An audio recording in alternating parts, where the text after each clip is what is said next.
oppression on all sides, but to me, the Spanish oppression, whew, that was, to see the kid for 2 months, I'm watching him bark like a dog. Bark like a dog. They pet him in his head. He's sitting up like a dog every day. He goes to the mess hall. The only time he's allowed to walk is when he goes to the mess hall and they tell him what he could eat and what he can't eat. Lead the hottest nigga, you gon' respect this lava. I'm shooting it if I pull it, boy. Make sure you want this drama. I bring it to you like it's Law and Order SVU. Turn you to a vegetable, now you look good inside a soup. Family come from Bishopville, but I grew up in that Bronx Zoo where they shoot you dead in the street and then dance all on top of you. And I do what I gotta do to make a dollar. Tell me what you can remember about the Trinitarios while you was on the island. You have any run-ins with them? You seen them get into any type of crazy shit? Like, how was they moving around? What, you got any stories about them? Yeah, the Trinitarios basically, most of the Trinitarios was, I would say, Dominican. I would say most of the Trinitarios were Dominican cats. And I would say they would be the most racist. They would be more racist than the Kings.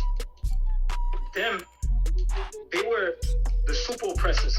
They were super oppressing blacks back then. I remember that. And the Trinitarios, their thing is you could be giving them money. Like you see some of the Kings, you see the Bloods when they extorting you in your day room. Like if you're not talking in the day room, they're not bothering you. If you're laying low and you're giving them their little phone calls, you're giving them their little commissary, they leave you alone. The Trinitarios was on some more racist shit where they would slap. They had a kid. He used to stand at the door, right? And every time somebody walk in, every time one of the Trinitarios walk in, they would slap him. They had one cat. It was so bad in the dorm, they turned him into a dog. This was crazy. They spanked him like 3 times, a black kid, right? I told him, look, I can't stand up for you. You're not willing to stand up for yourself. I was like, yo, you got to show them you're a bigger savage than them. I gave him a knife. I said, yo, cut the first dude who violate you. If you do that, we'll stand up for you. Me and my man will stand up for you. But if you just let dudes spank you every day, we can't help you. They beat the kid up in the shower. They would take a broom, shove it up your butt, try to take your manhood. The Trinitarios were super savages.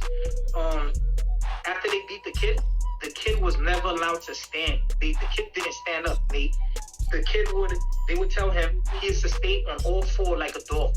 He is not allowed to talk. If he talk, they gonna cut him. So he would sit down on the floor or lay down the whole day. And they would take a belt, they tied the belt around his neck. Every 2 hours, they would take him and walk him around the dorm in front of all the blacks. Yeah, and he would be walking. That's ridiculous. And the crazy thing is that I don't know how a man could just let himself be subjugated to that, man. I'd have went crazy in there, man. 4 got that far. See, I was too busy popping it off, man, and getting myself packed up out the crib for things to even get that far, man. Like, for all that, you might as well maintain your dignity, man. Pop it off, cut somebody or something, get moved around. Because, I mean, at that point, it's like, what are you going to do after that? Like, even if you got tough after that, you still going to go somewhere else, and they're going to be like, yo, man, you was the pet of the crib. Uh-huh. Like, you not hard. They be like, yo, you not hard, bro. Like, I don't know, man. And then that's the thing. It's like, what get me upset, too, is, like, the fact where if there's other black people in that crib, we not united enough to where we gonna jump out the way, we gonna jump out the window for each other, you know what I'm saying? Because it is like, if you too soft, you gonna make the rest of us look bad. You know what I'm saying? It's just like, it's oppression on all sides. It's oppression on all sides, but to me, the Spanish oppression, whew, that was, to see the kid for 2 months, I'm watching him bark like a dog. Bark like a dog. They pet him in his head. He's sitting up like a dog every day. He goes to the mess hall. The only time he's allowed to walk is when he goes to the mess hall and they tell him what he could eat and what he can't eat. They had him on a fucking diet, bro. He was skinny. Yo, man. They took his phone calls, took his pins. Niggas like that go home and then still act tough. Yeah. One of the Trinitarios, I came in the dorm. They was trying to oppress this kid, and I was like, yo, I was telling the kid, I was like, yo, you a good kid? You don't seem pussy. I seen you fight a couple of dudes. I say, yo, first Trinitario that come up to you on some bullshit, I don't like this guy. I've been waiting to fix him. I need you to pop the bottle on his mans. The one that's pressing you, pop the bottle on him. He gonna come in to try to sucker punch you. And when he come in, I'm gonna line him from the side, and we gonna pop it off. Tell your brother better jump in. Because if he don't jump in, my man spanking him too. Because we had to do that. We had to tell him, like, some of the guys that was shook, that, like, some of our own people, if you're not willing to stand up for yourself, we spanking you. What's good is you in the door. That's what we was doing back then. Like, some of the guys that were shook, we was spanking them and telling them, we gonna spank you more than the kings if you don't get down with us. So it's either you're gonna be a slave to the king or you're gonna get down with us. You know? And that was that. You know? Man, I wish I could have showed you this. Hold on. I don't even know where I put the ID.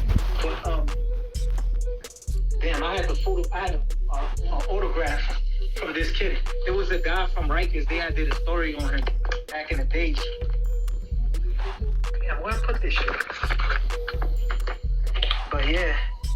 But that was my thing, mate. Everybody on the island, man, back then, man, even up to the last time I was on the island, dudes fuck up their whole life, bro. Fuck up their life, catch charges for people they don't know. And that's the sad part, man. Yeah, man. And that's what keeps the oppression going on. Like, dudes, it's sitting here as poverty, bro. You only see gangs in the oppression in black communities, black and Latin communities. And the crazy thing is, the whites don't have to oppress us no more because we oppress ourselves. Yeah. Yeah, I done said that in videos, man. It's like you doing the Klan work.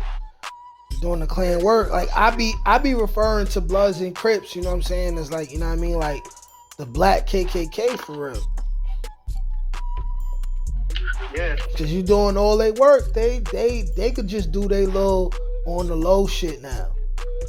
They do all the stuff at the highest levels, the subliminal stuff, cause they don't gotta be in the streets. They don't gotta be in the streets harassing us no more. You can see this? Yeah, what's that, the jail ID? No, my state ID. I'm trying to show you my age, but you know, I'm telling you facts right here. But right here, the last time I was living in New York, I'm trying to flip it around because of the camera, but I was in Washington Heights. Dominican neighborhood. A lot of the dudes that I was putting pain on the island from the 90s and even up to now, some of the Latin people, I see them in Washington Heights when I was living there. Right now I'm here. You know? My whole thing, I always wanted to do better for myself, man. I couldn't see myself living crazy, going back and forth to prison. That shit wasn't cool. You know what I mean? My luck is gonna run out. I can't keep fighting with police. I can't sit here.